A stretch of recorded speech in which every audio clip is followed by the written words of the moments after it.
we're talking about methodology and workflow and evolution of methodology. So, Bill, you've been in this from the very beginning. I mean, you were the PI of Fast FFR.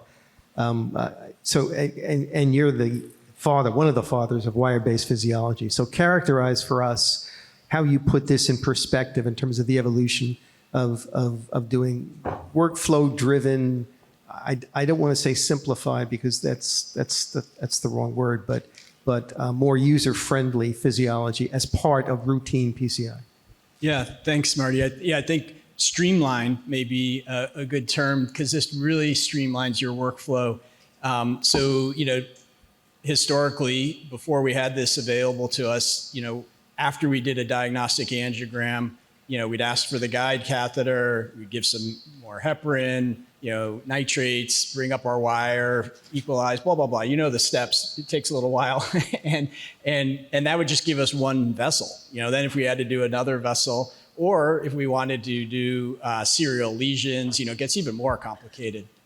And so now I think what's really nice is that you can train your technician or your nurse or whomever is in the cath lab with you so that while you're shooting the left coronary, or after you've shot the left coronary and you're getting ready to do the right coronary, they can be running the intermediate LAD lesion. So by the time you're done with your right coronary, you have the answer already, what needs to be done. And then you can go on and assess the right coronary. And so I think that really has been a huge game changer. And then, like I said, if there's two vessels, it really speeds it up. Like if the LAD and the circ are involved, or if you have serial lesions. And I think we'll probably see some cases of how it really simplifies or streamlines workflow in that setting.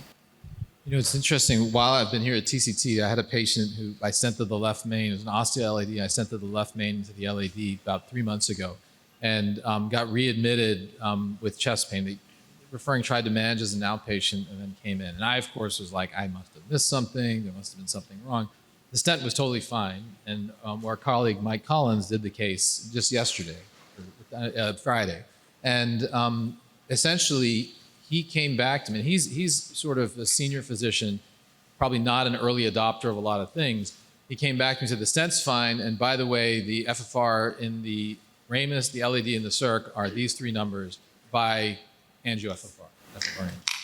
And I was like, that's amazing. A, he used it, but B, that would have been a real pain in the butt for him to do 3-vessel physiology with FFR and all those three things, and he just did it. And there was a stent there, left main stent, and obviously the patient's going home and reassured.